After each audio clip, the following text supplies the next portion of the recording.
Welcome back to the channel, everybody. We are in Northeast Washington today. It's sunny and snowy, and well, this is the Patreon requested video. This month, Mary had a question.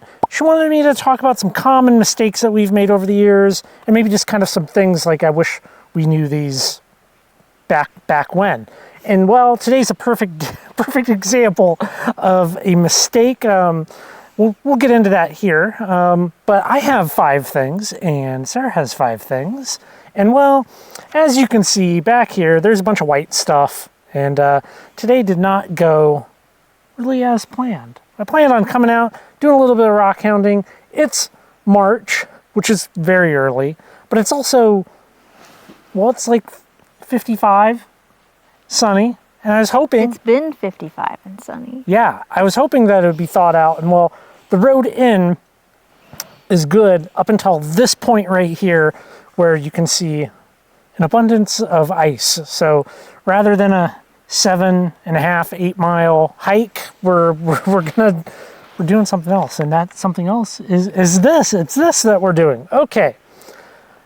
Mistake number 1 that I made, or thing that I wish I would have known, is cutting with a tile saw. Now, at the beginning, going back years and years, I had a Rigid brand tile saw that I did all of my cutting with, and I also didn't have a very good polishing system, and that was a problem because when you cut with a tile saw, you create all these little micro fractures in your rocks, and generally you're going to have it's going to be rough. It's going to be a rough cut, and it just took forever. It took absolutely forever to grind out all of those rough tile saw marks. So if I could go back, I would probably have started with a little lapidary saw, like a little 6-inch trim saw, or have a better polishing system to get the rough tile saw marks out with. Yeah, I mean, you're starting with something harder than it has to be, and that is extra hard when you're new to it and you don't know what you're doing. Now, I mean, there's exceptions, right? Like if you're only rock tumbling, it really doesn't matter. Cut up your big rocks to fit in your tumbler with whatever you have. I mean, it doesn't really matter at that point. But if you're like cutting face polishes or something like that, I think it's a problem. I think I wish I would have not. I wasted a lot of time on that. I would say that also when you were cutting things with the lapidary saw or with a tile saw, and we were just like, we found this, let's see what's inside. And most of the time it wasn't very exciting. I think that one mistake or misconception people have when they're newer is something's going to look boring from the outside, but it's going to be amazing on the inside, and it usually isn't. Yeah, no, that is the case. You know, I mean, often, thunder eggs are a good example. Thunder eggs are a great example where they look just like it's a rough rock on the outside, and then on the inside you have all this chalcedony, and people see that and they're like, well, what else is out there? But if you're picking up river rocks, usually whatever you see on the outside is just continued on into the inside. Yeah. Organizing the collection. I wish I would have organized sooner. We have some rocks that we picked up, how many, I don't know, like 7 years ago, 8 years ago, that I have no idea where they came from. So that's a little bit of a bummer. Not many, but some. Yeah. Definitely get into that process as soon as possible of labeling jars, labeling boxes, whatever, so that years down the line you can come back and be like, oh yeah, 2015 out at the coast. Especially because you're picking up less remarkable things when you start out versus now. When we pick up something later, you're like, well, that's a piece of wood, petrified wood from Saddle Mountain, but it's a little harder when we were just picking up rocks from the beach or a river. Yeah. You want to move into the shade? I'm so hot. Better? That is better. Oh yeah, we got this thing with us. She's happy. She's got a chunk of wood. What do you got? My other thing was, I think when we were starting out, we went to a lot of rivers, and those are harder to. I mean, you can pick up things that you like and you think are cool, but it's harder to identify things. It's harder to. I think your luck is, at least where we are, your luck is less likely at a river than a dig site. Yeah, the advice is always just go to your local rivers, and that I don't really care for that advice. I think we had a lot of letdowns because we were just going to the river and the river's too high, it's not the right place, you're too far in the river, it's been picked over, who knows. Yeah, there's a lot of problems with that, as opposed to going to like mines, mine dumps, road cuts, like in-ground deposits where the payoff is more connected to your output of energy as opposed to luck. More of a sure thing. Yeah. You can look up what you're going to find before you go there. You know what it looks like versus something in a river. Well, I spent way too much time trying to get the perfect polish with inadequate tools. I experienced so much frustration trying to polish things up and being like, why are there scratches persisting? Trying to rush through things. And if you are trying to replicate what somebody has, it's important to both work with the same material they have, on the same machines they have, and I guess you need a realistic approach. Like the learning how to get that flawless, like wet, mirrored finish comes with time, and not everything translates well. Like if you're really good at polishing turquoise, you're probably not going to be super good at polishing chalcedony if you've never done it before, like time number one. Yeah, you can cut some of the learning curve out, but having like the good real lapidary tools really does make a big difference. What else do you have on your list? You want to talk about guidebooks? Let's talk about guidebooks. Yeah, I mean, one thing I would say is not knowing what to trust. That's and hard. In hindsight, you can think of some things that make someone more trustworthy. We definitely, I feel like, followed a lot of wild goose chase stories, or we look in the book and they're like, yep, it's all out here, and then you're like, it's abundant, and then the picture is a little tiny chip, and you're like, well, why would it, if it's abundant, why do they not have an abundance of it? And Pixar didn't happen. yes. Yeah, I agree. I think that there's just this never-ending supply of bad advice. Go here, and that's bad advice. Go there, it's bad advice.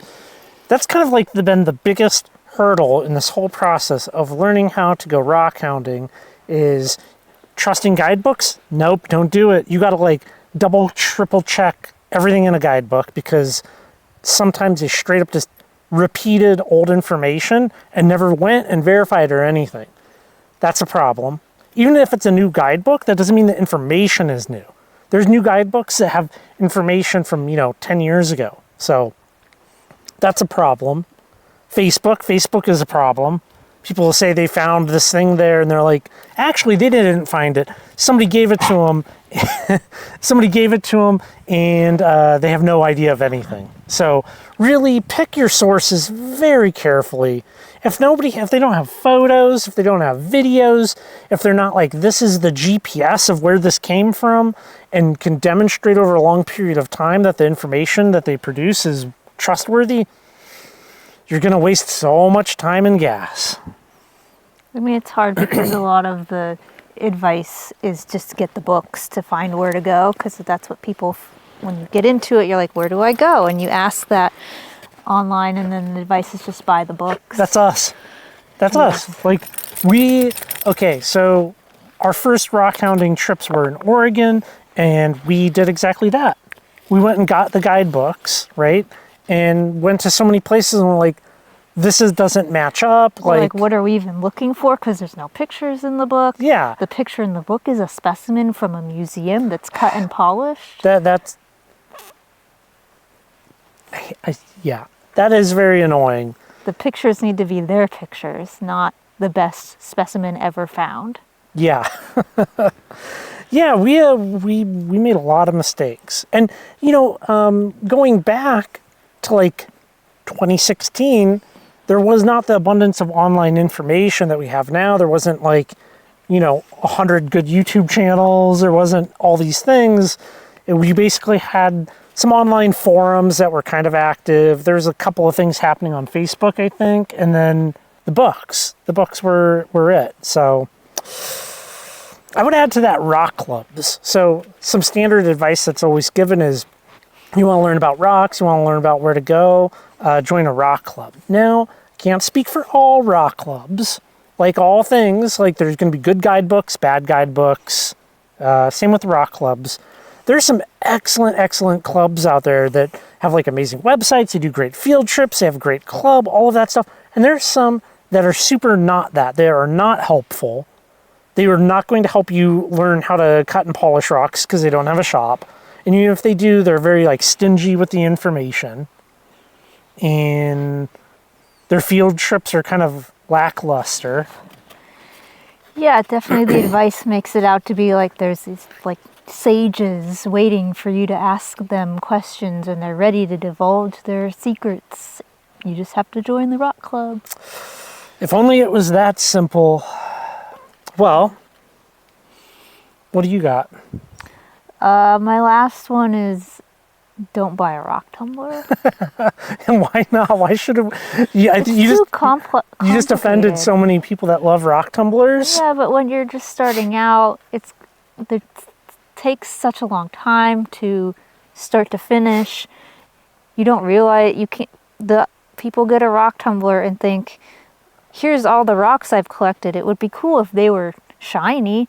Throw them in the rock tumbler, and then you start at this, and then it gets smaller and smaller, and then it doesn't get shiny, and then it can be a frustrating process. We had a rock tumbler for a long time. Yeah, and it's more work than you think. Yeah, so I mean, it takes a higher level of precision than I think people realize. It's a lot of cleaning. I mean, I always give the advice that you should not give a rock tumbler to a kid. It's not a kid activity. Not unless that kid likes washing things, meticulously cleaning stuff. I mean, Michigan Rocks, he's got a great video, and he on his process of rock tumbling, and it takes like months. It takes months and months. Like the whole thing of like 4 stages, 4 weeks, that does not, I don't know what type of rocks they're polishing, but that's still like the advice when you buy a rock tumbler today, which,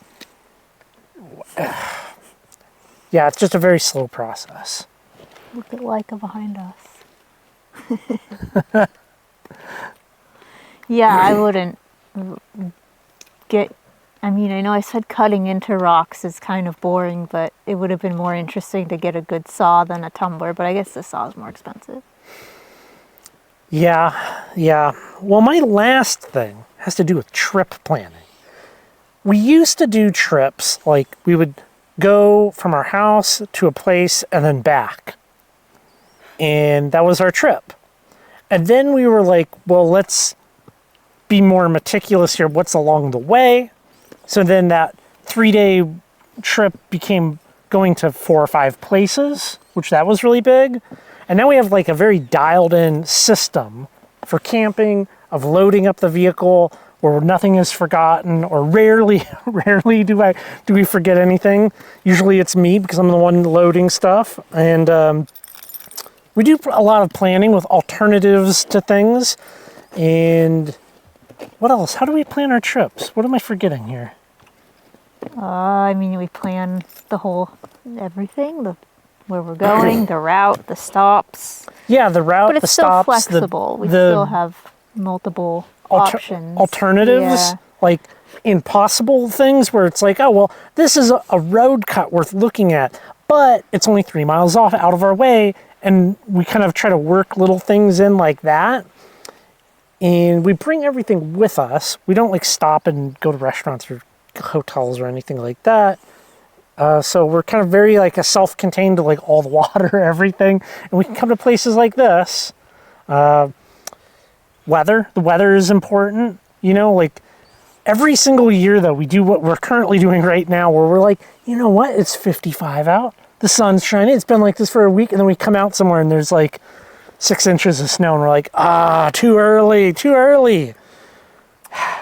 Yeah, I don't know if that's a mistake, well, that we've made in the past. It's an active mistake, every year.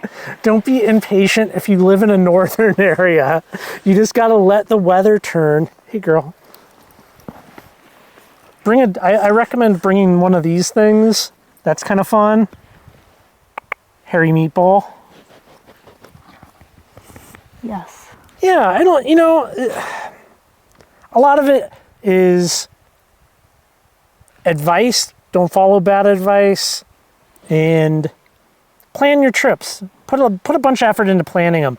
Now, what I do is, if we're going to go to like 4 or 5 different places, I will type up like a summary of each place with photos and maps and all the things, and then I have like my own little brochure that I bring with us so that nothing gets missed, nothing gets forgotten. It's like a little itinerary. We're going to go here and camp at this spot. And then on Gaia GPS, which is what we use for mapping, I have a pin that matches that name. And it's like a very smooth process.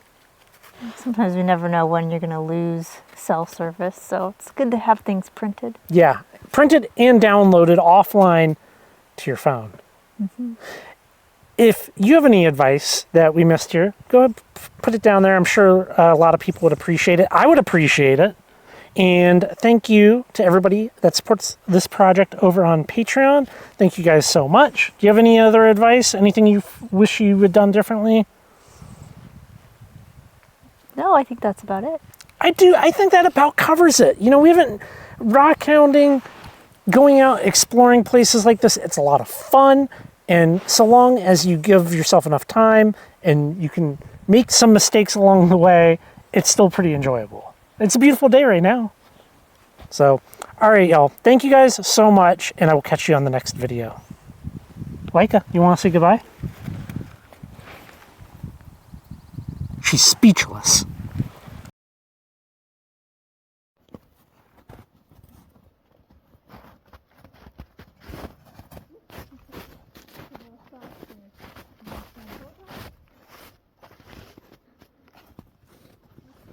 Yourself. Yeah.